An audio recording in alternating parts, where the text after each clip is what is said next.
Hey everyone, Connor Wander here with the Straight from a Scientist podcast. Our first episode of 2019 is actually a pre-recorded episode from November of last year. We had a pretty crazy break. I hope everyone enjoyed theirs. People applying to grad school, and then, myself with my project in my third year of grad school. Things are getting pretty hectic. So we're going to keep trying to get those episodes out. For 2019 for us is going to be more about quality over quantity, and then also just kind of sharing the podcast with new audiences. So we'd like to ask your help with that. If you have a few friends you think would be interested, please shoot them a link for your favorite episode. Share it on whatever social media apps you have. And then, of course, we would really appreciate it if you could review us on iTunes. It really does help people find the podcast just based on their algorithm. And then also, we'd love your feedback. So anything you want us to change moving forward with new episodes, we'd love to hear it. We want to serve you, the listeners. So with that, this episode is with Dr. Mohanish Deshmukh, who is a professor of cell biology and neuroscience at UNC Chapel Hill.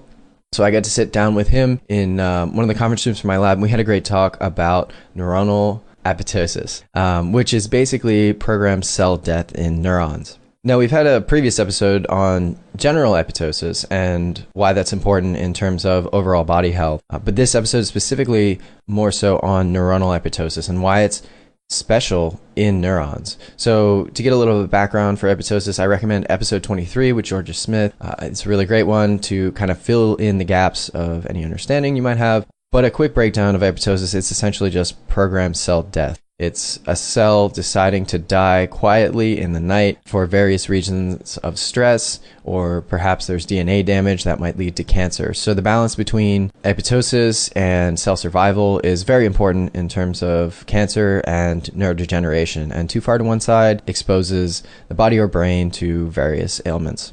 And we get way deeper into that process in this podcast. So with that, I'd like to introduce Dr. Mohanish Deshmukh.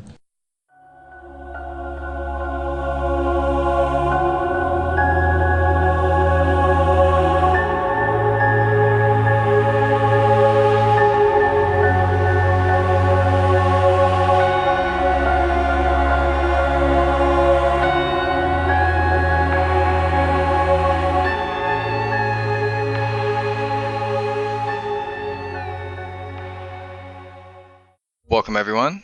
I'm here with Mohanish Deshmukh from UNC Neurobiology, correct? Neuroscience Center, yes. Neuroscience Center. And cell biology. And cell biology. So he's an expert in apoptosis, which is programmed cell death, not to be confused with necrosis. Also, I hope I said apoptosis right, because I know some people have varying pronunciations. So first off, Dr. Deshmukh, thank you so much for coming on to talk to us. Absolutely. No, when you asked me for it, I was very excited and looking forward to it. Thank you. Of course. So you gave, the reason I asked you is because you gave a great presentation for UNC Pharmacology, my department seminar. And I have to confess, I lost the note page that I wrote on my phone somehow. But I remember the title was something like The Cautious and the Willing. What did you mean by that? Yeah, it was, I guess, I can't remember the full title either. It may have been Ability of Cells to Mammalian Cells Undergoing Apoptosis, the Cautious and the Willing. And I wanted to basically make the point that when you look at various cells, primary cells, there are some cells which are absolutely on the verge of wanting to die, and there are other cells that are absolutely on the other extreme of being incredibly resistant. And so it's a play on that word, and it's one of the things that actually doesn't get as much attention because so much of the work on apoptosis, for good reasons, gets done in cancer cells. Mm-hmm. And so what's often less appreciated is that different cells have very different thresholds for apoptosis. Some are cautious and some are more willing. And that can be a good thing or a bad thing depending on the scenario, right? So I guess we should just break down apoptosis and necrosis real quick. We actually had a previous episode on it, but for those who just want to know right now, apoptosis, again, the programmed cell death. Necrosis is like a disease state. Am I right in saying that? In about 20 years ago, people considered apoptosis as the only mechanism in which it was a programmed event. That has changed considerably since then. Everyone put apoptosis in one category, and then whatever was not apoptosis was necrosis. Exactly. And this is when I was doing my postdoc. And then what's happened in the last 15, 20 years is a better appreciation for different types of cell death. I think apoptosis is still the predominant mechanism utilized to kill cells during development. I think there's no doubt about that. And then these other forms, it can be necroptosis. Just today I heard a seminar which was fabulous on pyraptosis. And then there are actually a whole version, lots of different names, but these are among the two that are coming more popular. And in both those situations, necroptosis and in pyroptosis, it's actually a programmed event which results in different kinds of outcomes. And both those seem to be more relevant in pathological situations, but they could still be physiological developmental situations where they might well be important. But in my mind, I think of apoptosis as predominantly a mechanism that's utilized in development, disruption of which, of course, can lead to disease. But in pathological situations of injury or viral infection or pathogenic infection, there are these other forms of cell death that can occur. I always thought of apoptosis as kind of a cell suicide, but those other situations sound like they might just be the same thing, like they would be assisted suicide in a sense. Yeah, no, what it is, I think, is that there are situations like in development where you want the cells to commit suicide in a very immunologically silent way, so without making too much fun, a clean way of I think I read in a review somewhere apoptosis is like committing the perfect murder, which is that you execute the process and then you clean up all the mess. There's no body, no nothing, because it gets cells get phagocytosed and there's no telltale cells signs that anything any death had occurred. Whereas there are other situations where you actually want to let the body know that there is something catastrophically wrong that's happening. So you have to have a system where the cells that are dying release cytokines that can activate inflammation, tell the phagocytes to come in, and generally make more noise than an apoptosis. So I think it's the case that there are situations where you want the death to be more silent, and there are absolutely other situations where you want the death to be more of a alert system. Activate the immune system if there's an infection or something like absolutely. that. Yeah, so that the rest of the body knows there's something not appropriate going on there. Very cool. Now, you did note during your talk that you found something very special about neurons, brain cells. Yeah. And this makes sense in the context of my research, which is neurodegenerative disease, that we have cells all over our body emitting apoptosis all the time, programmed cell death all the time, and yet neurons are supposed to live a very, very long time compared to our skin cells, which turn over all the time. They're constantly growing and dying. So what got you interested in that, first off? And then how do you think neurons are protecting themselves against? Yeah, that's a great point. So really, when I was doing my postdoc, which was at WashU in the lab of Dr. Gene Johnson, in fact, the main reason I joined his lab was I loved his personality. I loved his mentoring style. I loved the lab sort of make of the people over there. And then I said, I'll figure out how to work with neurons. It wasn't necessarily an interest in neurons at that time that led me to that lab. Actually, I was looking at there were not that many labs studying apoptosis, actually less than 10 labs studying apoptosis.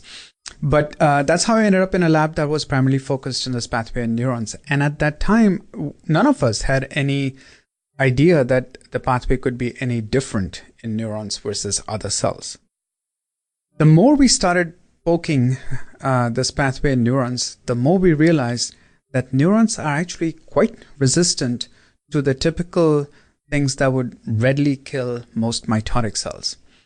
And so, in fact, one of the things that I say nowadays is that we've been studying how neurons die for the last 20 years.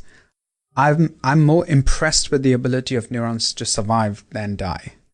And that's actually not a sentiment you readily hear from people, especially actually people who study neurodegeneration, because as of course it's a important aspect to study neurodegeneration, but I think what's often overlooked is that the overwhelming neurons in most of us for the overwhelming period of our life will actually survive and do a remarkably good job. Now, how did we initially get an appreciation for that? It was basically when we systematically compared the pathway in non-neuronal cells versus neurons. And I'll tell you one particular experiment which I had done back when I was still a postdoc. Xiaodong Wang's lab had discovered a really interesting molecule that was a trigger for killing cells, and that was cytochrome C. This was actually one of the most amazing discoveries in this field. And the idea was that when cytochrome C comes out of the mitochondria, it basically activates caspases and the game is over for a cell. In fact, most people in the field still think that the release of cytochrome C in every cell is the point of no return. So what we did was basically took healthy cells and injected them with cytochrome C. Okay, asking a very simple question, which is once you have cytochrome C in the cytosol, do caspases get activated and do the cells die? And what we found was very striking. We found that if you inject cytochrome C in virtually any normal mitotic cell, right, primary mitotic cells, within half an hour the cells actually died with the activating caspases. And that was expected. However, when we injected cytochrome C in post-mitotic neurons, and we did that back then in sympathetic neurons, but we've done this in other cells too, other neurons too, absolutely nobody died. It was strikingly different result. And at that time, we were actually quite frustrated because we thought we were not injecting enough cytochrome C. We thought, it took some longer time, but even 10 times or more the amount of cytochrome C that is needed to kill, say, fibroblasts, really did nothing in neurons. Oh. And so that was, in my mind, at least the first inclination that wow, there's something quite different. There's a break in these neurons that might not exist in other cells. And then when you think about it, it makes sense. It makes sense because, as you said, neurons have to live long time. You could have many situations in the lifetime of a neuron, which can be 100 years, where mitochondria can get damaged and some cytochrome C can spill out. You definitely don't want your caspases activated every time that happens. Whereas if you're a mitotic cell, that could be an event that could be catastrophic. And so you want to make sure that if something's bad with the mitotic cells, it's not going to get cancerous, you can be easily replaced. The ability to die is not a big deal for a mitotic cell, but for a neuron, it's a big deal. And so that was our first indication that they're resistant. Since then, we found sort of multiple additional breaks in this pathway. And so it's really led us to having a profound appreciation for the kind of things that evolution has given neurons the ability to survive and withstand insults. So I have a couple questions on that. First, just to visualize this, you're just working with cells in a dish when you do these experiments, right? Yes, that's right. You have kind of one layer of cells. You look at them on the microscope. You see if they're dead or not after you add these cytochrome C. Yeah, and various other insults, yeah. My second question would be, if neurons have managed to become so special and protected against cell death, then why wouldn't we want the rest of the cells in the body to do the same? Yeah, is it just cancerous or? Yeah, I think that's exactly what it is. I mean, if you resist apoptosis in every cell, in a mitotic cell, which are really the overwhelming majority of cells in the body, they can easily be on a path to becoming cancerous. Whereas if you do it in a post-mitotic cell such as a neuron or a cardiomyocytes or even a myotube, and those are three cell types we actually worked with in our lab many years ago. These are three cell types that don't divide, are not at a risk of getting cancer, really would benefit from long-term survival. And so I think it makes physiological sense to restrict apoptosis. But I think the main reason why mitotic cells don't have that is because it's the enormous risk of getting cancer. And this is why I think the threshold point in a primary cells makes sense. Yeah, definitely. And in fact, one of the things that we found is that the restrictions in apoptosis get engaged when a mitotic cell starts becoming differentiated into a neuron. We've actually looked at this model.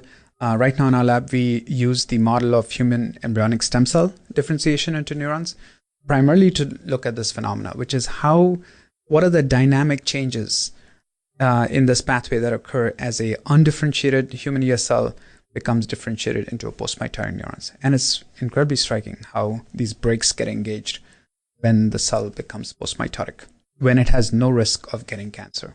Wow. So it becomes more resistant the older it gets, which is not something you normally think about. Yeah, exactly. Now, I'm not talking about really aged really neurons, but in fact, another project in our lab is to look at the changes that occur as a young neuron becomes a mature neuron. What I just described a couple of minutes ago was the undifferentiated cells becoming differentiated, but actually there's a very interesting phenomena that occurs in neurons where a young neuron that's fully postmitotic, completely differentiated neurons, as it becomes more mature, which is just over time, there are dynamic restrictions in the apoptosis that occur. And that's interesting because even though I said neurons, don't want to die, neurons have all these breaks in this pathway, neurons actually die in large numbers during development. The consensus seems to be that about 50% of the neurons during development die. For a good reason. We make excess neurons and then we kill off the ones that don't make proper connections or get lost. And so you start off with a wired nervous system that's actually perfect. Once the development period is over, now you actually want your neurons to be very resistant to apoptosis. So even the young neurons are quite resistant, but they become much more so when they become adult. Which I'm sure, is probably in your mind as somebody who studies neurodegeneration, and we can talk about it later on too. Neurogenesis, actually, adult neurogenesis in my other lab, the Song Lab, studies adult neurogenesis. So you have these neural stem cells deep inside of the brain that are continually thought to divide throughout life. Now that's been in contentious point lately, but the evidence is still very strong that it persists. And so a lot of those are actually lost. About 50%, we think, of those adult-born neurons are actually lost during their development. So, Connor, I bet to you, if you looked at how apoptosis is regulated in these mitotic adult newly generated neurons versus the ones that then go on to integrate and become postmitotic, I guarantee you their apoptosis thing changes. Night and day. If you're a mitotic cell, you really want to have the ability to kill yourself if something bad happens. Postmitotic neurons, it's survival, I think, at all costs, of course. And we can get into the neurodegeneration context later on. But the other thing I want to clarify is if somebody is wondering about brain tumors, I just want to clarify that the brain tumors are predominantly either precursors of neurons or actually the non-neuronal cells. So glioblastomas or medulloblastomas are brain tumors that form from the mitotic precursors of neurons, whereas neuroblastomas are from the glioblastoma is basically glial cells, and medulloblastoma is precursors of neurons. Sorry about that. No, it's okay. Astrocytes and oligodendrocytes. Exactly. Familiar, anyways. So what do you actually look for when you're looking for like this resistance phenotype, this ability for a cell to resist cell death? You were talking a lot about the mitochondria. Are you just zeroing in on the mitochondria? These are like the energy centers of the cell and where they get their power source from? The good news over there is that the basic pathway of apoptosis has been fairly worked out. This is actually a lot of really fascinating work done with people who work on cancer cells. And so the main element of the apoptotic pathway is understood. And so we start with that, and then we ask, how is it in neurons? Are those same elements present? Are they differentially regulated? And what are the contexts in which they could be activated or not? And so the cytochrome C injection is one example that I gave. We ended up finding out why these neurons were resistant to having cytosolic cytochrome C. Turns out to be due to a protein called XIAP. Some people pronounce it as ZIAP. It's called X-linked inhibitor of proteins. And the reason we know that is because if you isolate neurons that are deficient in XIAP, inject those neurons with cytochrome C, they're able to die now. Okay? And incidentally, XIAP is also a protein that's highly expressed in many cancer cells. So the same protein gives the ability to resist in neurons. In fact, this brings to a very interesting topic that we've also studied a little bit, which is we're interested in looking at similarities between neurons and cancer cells. most people, rightly so, focus on the enormous differences. I mean, one cell divides uncontrollably, the other cell never divides. And so there are overwhelming differences between cancer cells and neurons. But from our perspective, the one thing that we expect to be similar between neurons and cancer cells is that neither cell wants to die. Okay, neurons, we think, have been physiologically equipped for long-term survival to resist apoptosis. And we think some of the same mechanisms that exist in neurons, if they are re-engaged in a mitotic cell, empowers or gives the ability of these mitotic cells to become cancerous. So in fact, we found 3 things that are common in neurons and many cancer cells that are typically not seen in other cells. I'm exaggerating. I don't want to imply that we've seen this in every neuron or every cancer cells, but this is broad generalization of the theme about similarities between postmitotic neurons and cancer cells. That's fascinating, actually, because here in the Neurodegeneration lab, the Cohen lab, we're sitting very close to right now, we've actually looked at some anti-cancer drugs that people are thinking might be repurposed for Alzheimer's disease. And so that's kind of counterintuitive then. Yes. So now I think I need to revisit that. Well, I think you're talking about HDAC inhibitors. Yeah. Right? And so people do not know what's going on there. Yeah, exactly. But if you're looking for anti-cancer drugs, typically the ones that are utilized are the ones that will kill cells. Right. There's chemotherapy. Bad for the brain. And so I think those will also kill neurons at some doses.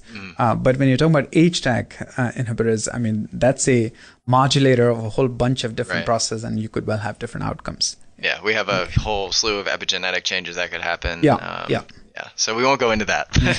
I did want to mention that now I'm going to go back and dig into the reading for all of that, just to remind myself of why we're looking at it.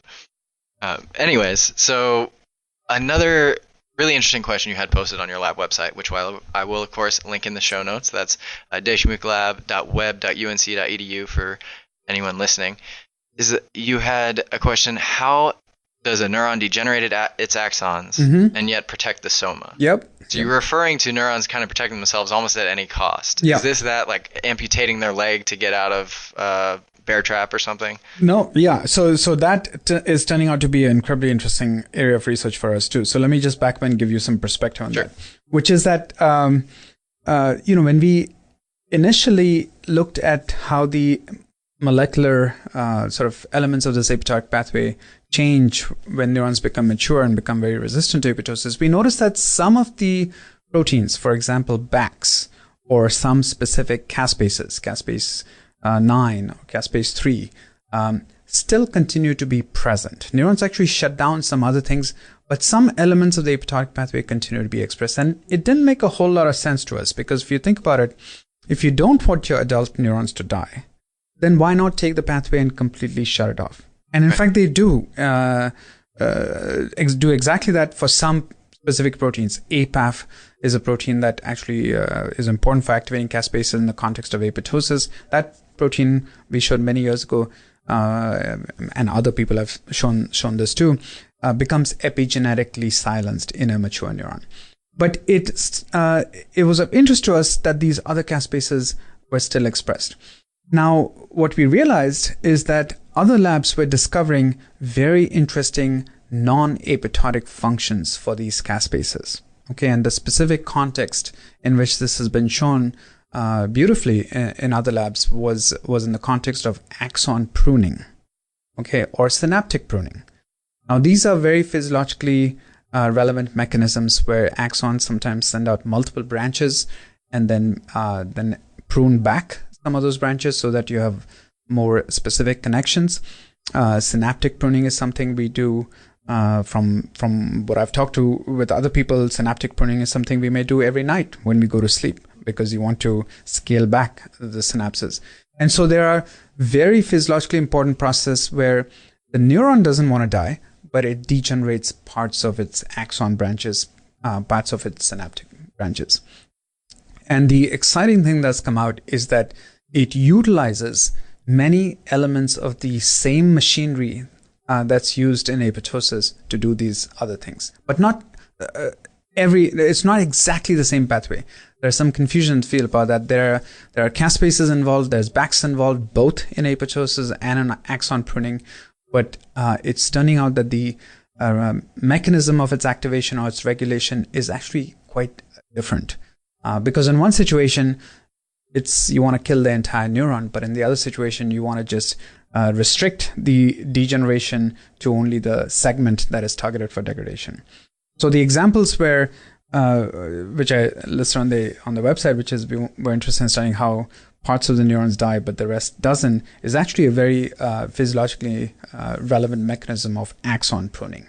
And because we've been studying how apoptosis occurs, when other labs found that some of the same caspases involved in pruning, we became very interested in asking, how is it possible that a neuron would be able to activate these caspases in a very safe, in a very restricted manner? And so that's an active area of investigation for us. Yeah, and I can't help but notice on some of the images you have on your website, you seem to be using the chamber plates. Yes. From Dr. Ann Taylor's lab, right? Yeah, and absolutely. now Zona, her company, XONA, I believe. Yeah. Those are fascinating, beautiful images. Hopefully we can show a sample of that. Now, how does that let you kind of dissect the differential role of caspases in a neuron's axon, for example, versus its cell body, like the home base? Yeah, so that's a very good point. So in order to study axon pruning events in a cell culture model, you need to be able to expose just the axons to the stimulus that would induce the pruning event. If you do it in the entire neuron, you're not going to get just the selective axon tips to degenerate. And what would the stimulus be in this case? Yeah, so in our case, we use localized deprivation of nerve growth factor, localized NGF. But so these are called compartmentalized cultures. They've actually been used for quite some time in neuroscience. The first and very popular compartmentalized cultures were first developed by Bob Campino, amazing scientist from Canada. And so they're called Campino chambers. And so those have been used by people for some time to be able to separately manipulate the soma versus axons. And then, as you said, more recently, Ann Taylor developed these microfluidic chambers, which are really neat, and they work actually quite well. I mean, everything has its idiosyncrasies, but we've been using these microfluidic chambers for the last 5-6 years. Not getting kickbacks, by the way. I want to say that. No. People who study axon pruning mechanisms use these microfluidic chambers quite a bit, and some are, of course, also using the Campino chambers. But what that allows you to do is that the neurons actually are seated in a compartment, and then through these microgrooves, they can extend their axons to the other compartment.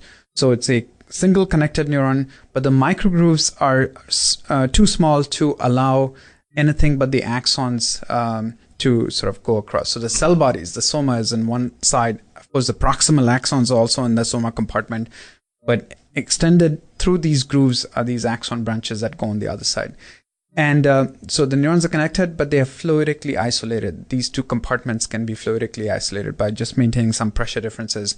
You can add conditions in the soma compartment that will not basically affect the axon compartment. And so the most straightforward way that we and others have induced axon pruning is to basically start with neurons that have NGF, so nerve growth factor, in both compartments, but then deprive it just from the axon compartment.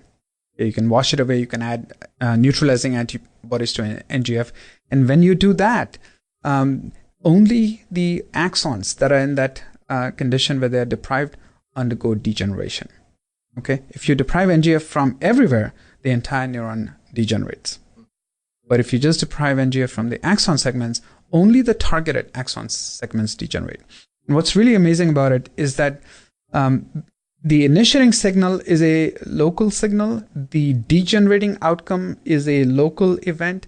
Yet what we and others are finding out is that the soma, the nucleus, is still involved in signaling to. So the local NGF deprivation seems to send a signal all the way back to the nucleus that sends some kind of a degeneration signal precisely to the axon segments that are degenerated. It's incredibly fascinating. We're working on trying to figure out what that is, but somehow the cell body, wants to know which axon segments to dismantle, which ones to keep. It's just mind-boggling, actually. And I'm guessing you're trying to figure out if you can add stuff to the soma to tell the axons not to degenerate, or is that not a... Yeah, so we have been able to add things to... So, for example, if you add RNA synthesis inhibitors, so actinomycin D to the soma compartment, you can actually block the degeneration of the axons. So you block its ability to send a message, allowing the axon to degenerate, basically. Exactly. And then there are elements of the degeneration pathway that we and others are actively pursuing. And like I said, there are some proteins that are very similar, exactly the same proteins that are involved in apoptosis, but there are others that are not. So that's something we're pursuing right now. How does the neuron take a degeneration machinery and activate it in a very confined space, and where the rest of the neuron is completely safe? Yeah, that's all really, really exciting. So by the way, these are the kind of things that one can only sort of imagine happens in cells like neurons. So if you're working on a fibroblast, we don't know of a similar situation where a fibroblast would activate caspases in part of itself without affecting. Now, I think there are examples where some movement of the fibroblast may be modulated by caspases, but in a neuron, it can be done incredibly well because of the spatial sort of context of a neuron. So my point over there is that there are hundreds of reasons to not work on neurons because they're a challenging cell type to work with, but they're incredibly interesting. They have of course, they're physiologically incredibly important, but they have amazing cell biology that I think people, haven't fully appreciated as yet. That's very fair. Yeah, and so it's the shape. Fibroblasts, if I'm not super familiar with their morphology, normally they look just kind of like a splatter, right? Yeah. So, I mean, nothing to say anything against fibroblasts. They're pretty amazing cell types too. But they're smaller, and there's a nucleus and the cytoplasm, and they do all kinds of amazing things too. But the neuron would have its long axons. Sometimes some neurons will have incredibly long axons. They have dendrites.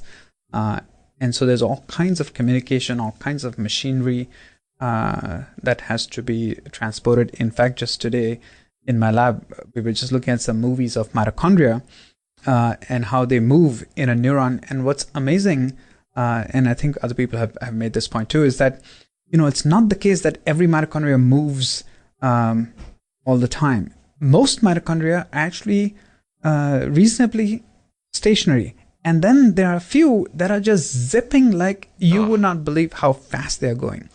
And so when you look at these mitochondria, the one that's stationary and one that's moving look the same. And there's something incredibly interesting about the one that was targeted to move. And I mean, you have to see this movie to know how fast these actually can move. So we're excited about that too.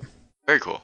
Is there anything else that you're excited about in your research or in the field? I mean, I'm sure you could go on for hours, but maybe one or two top things you're just really pumped about. Well, yeah, let me, I think broadly, sort of just going beyond what we just talked about right now. I think one of the things that, if you ask what is, what excites me most about science, I would say that the discovery of same proteins that are now involved in multiple functions is something very interesting. And, this discovery of cytochrome C was made almost 20 years ago, but I can tell you that at that time, cytochrome C was a very well-studied protein.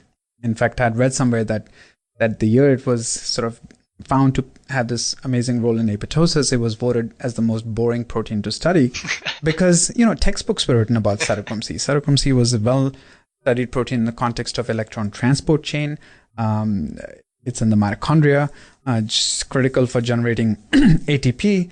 And yet nobody during that entire time even anticipated that it would have a different function. Now we know that here's a fantastic example protein that's essential for life, but also essential for the death, at least apoptosis. And so that theme, I think, is being repeated in not just in our field, but in different fields. And so BAC's another protein that we and others work on. Its job in the context of apoptosis is to punch holes in the mitochondria, but it seems to also regulate mitochondrial fission and fusion. So sort of the term people use is day jobs and night jobs for these proteins. And that really interests me, because what this tells me is that you can take any protein for which textbooks have been written, and you can be rest assured that there are aspects of the function of this protein that people have not yet discovered. And I always tell people that I think one of the reasons for that is, we have far fewer proteins than what we thought we did. When the human genome was sequenced, we actually ended up with fewer genes than we anticipated. There are plants that have way more genes than us. And so the idea that the same proteins can be used in multiple functions is, I think, something that people should be excited about, and don't assume that everything about actin or about any protein they study has been figured out. It's got a name because that was the first associated function for this protein. But I think amazing aspects of other proteins remain to be discovered. Yeah, it's a really fair point, and I've actually heard before that science is kind of trendy. It has like cyclic styles that come in and go in and out of vogue, and so maybe that'll encourage some people to be trendsetters and going back to old proteins. Yeah, no, absolutely. And in fact, I mean, of course, there's technological revolution. There's all kinds of things there are plenty of other things to be excited about science, right? So let me not say anything about, plenty of things. We can do kind of things in science that simply was not possible before. But I did want to talk about this fact that well-known proteins with well-studied functions, those same proteins may have very spectacularly unexpected roles, particularly in different cells or in different contexts. It's not taken for granted, definitely. Yes. So this is going to be pure speculation, but there was like a buzz poster at Society for Neuroscience conference that I was at recently. And this poster was describing finding bacteria in axons, dendrites, other parts of neurons within the brain. Now, they are, of course, very concerned that it's all contamination, it could all be false, but a lot of the things that they did to control for this suggest that this is real, and the implications would be mind-shattering. It would change a lot of neurodegeneration.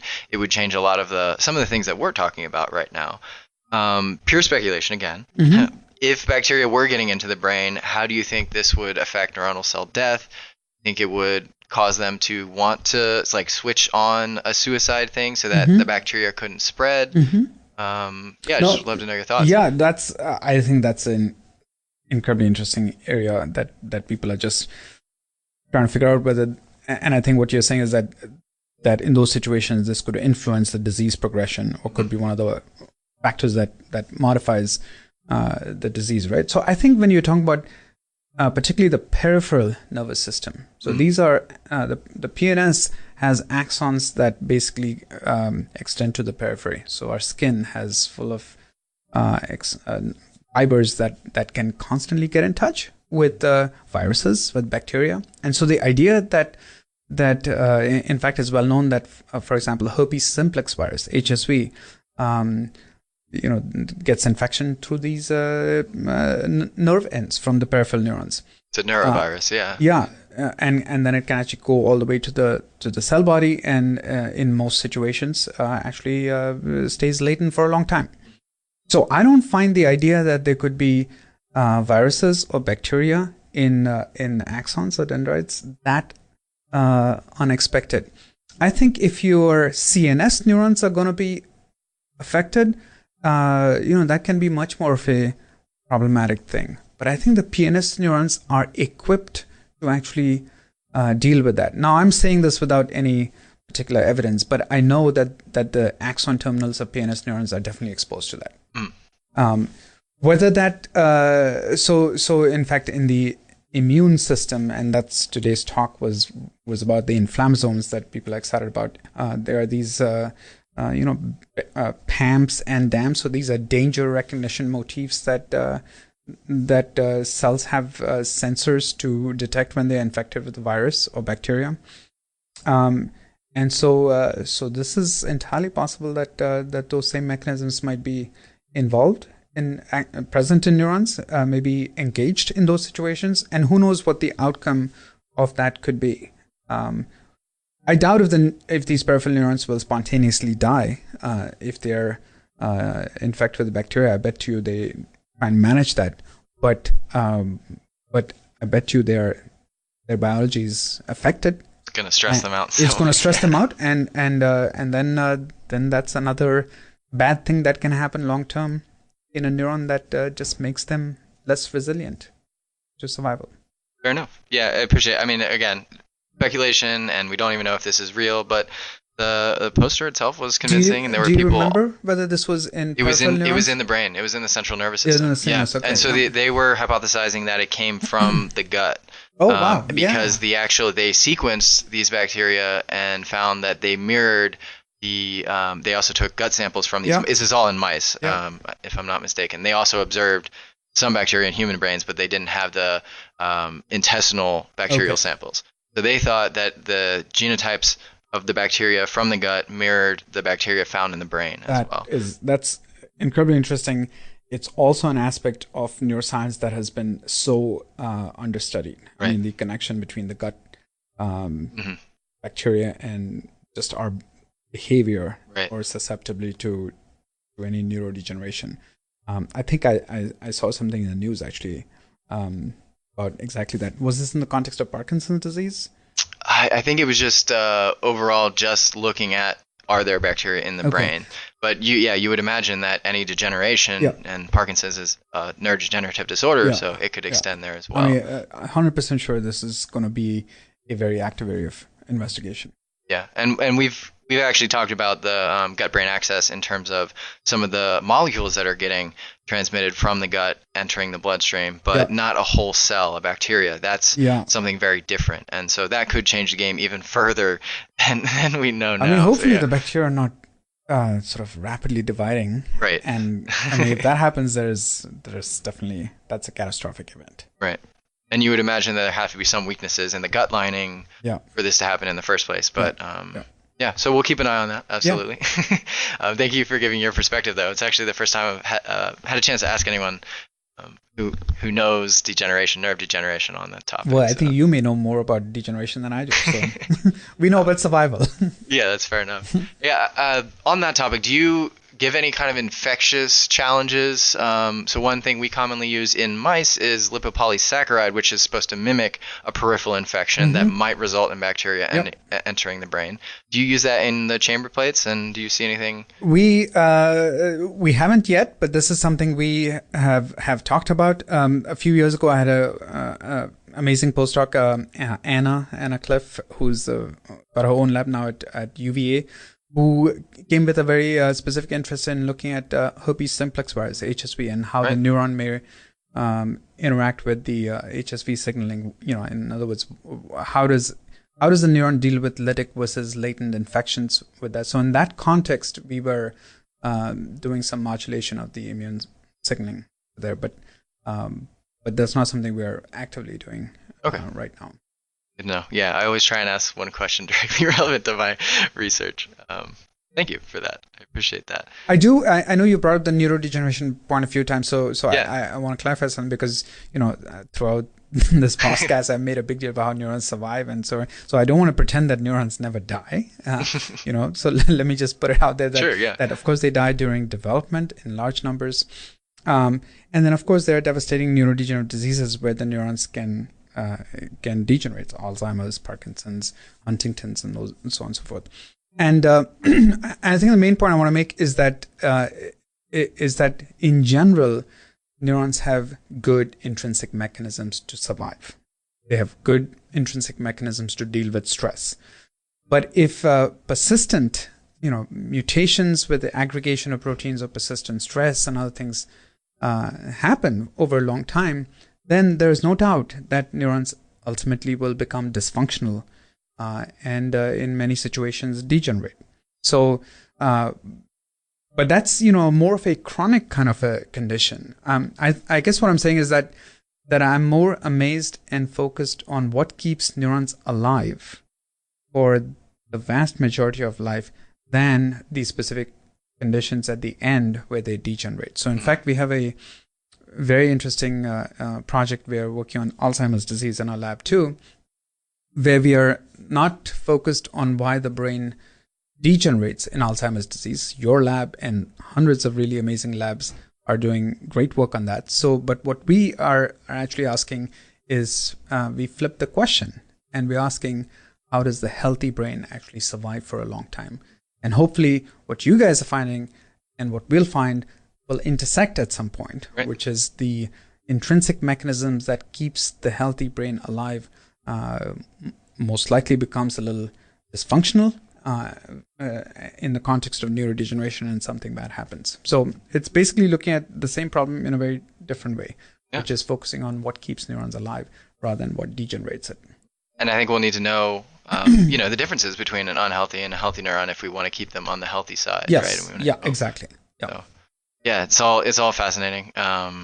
I have so much reading to do still from Society for Neuroscience, but I'm going to add a couple papers. Yeah, no, that's always a overwhelming but a fantastic meeting. Yeah, it was phenomenal. So I'm very excited about that. But on your end, we already discussed what you were kind of really excited about in science. Yeah. One question I always love to ask people is, how has your research or just being in science and exposed to it in general changed the way you look at or live your life?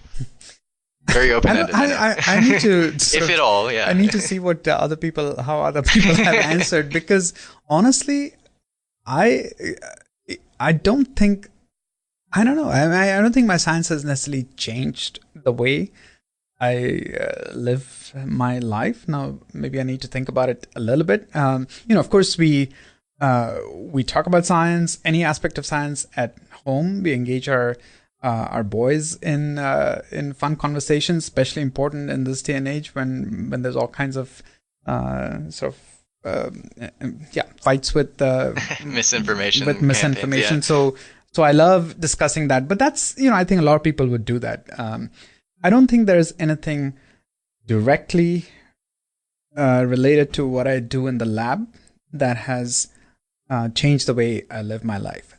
Having said that, one of the things that I've always felt is we love traveling, and so there are two aspects of science that actually directly influence my life, I guess, in some way. One is doing science and going to different conferences just gives you an opportunity to travel and see the world, right? And just I hope everyone gets an opportunity to just see the amazing people all over the world. So that's I think the scientific community gives you an opportunity to just meet amazing people from all across the world, and I love that. And we do that either in combination with the meetings I go to, or actually just our family's been taking some really fun trips recently, and so we do that quite a bit. The second is this is one of these jobs where we are fortunate as PIs to be always surrounded by people who are young, bright, motivated, and just excited about the future, right? And I think, yes, those people exist in other fields too, but there's something refreshing about an academic environment. Not everyone is interested in doing PhD.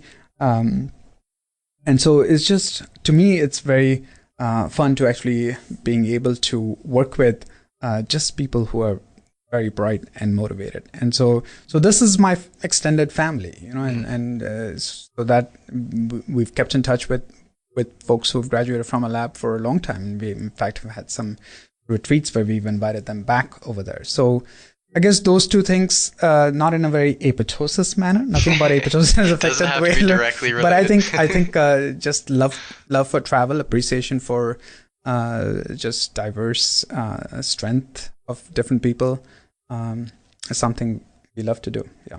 Yeah, and that's a good point, and one that you kind of alluded to when you talked about your experience choosing a lab, and that these people do become your family. I mean, you're with them for more waking hours than you're with your family in most cases, right? It's just the way lab life works. Yeah, and I think it's I think for me, people are incredibly important. So I mean,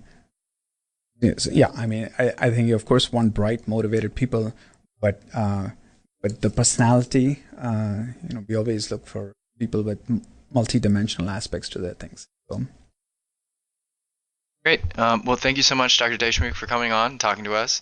Is there anything else you'd love to share to our listeners? No, I thank you for this opportunity. I mean, I think you're doing an amazing public service thing. I know you're incredibly busy with the 2 labs that you're working in.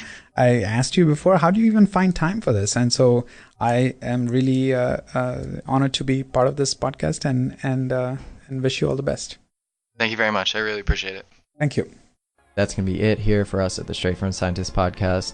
Thank you so much for listening, and especially if you provided feedback or are a sponsor of the podcast. If you'd like to become a supporter, you can go to patreon.com/SFS podcast. Another way you can support the podcast is through our collaboration with Plant Warrior. So Plant Warrior produces 100% all natural vegan protein, which contains all 21 essential amino acids, but does not contain any artificial sweeteners like sucralose that have been shown to do damage to your gut microbiome. They also plant 1 tree for every protein bag purchased. These guys have incredible values. They align perfectly with the Straight From a Scientist podcast, and we would not have them on as a sponsor otherwise. If you want to check them out, you can go to plantwarrior.co/discount/SFS10. Or you can just use the SFS10 discount on their website to get 10% off your order. Again, we really appreciate y'all listening. Hope you enjoy each and every episode.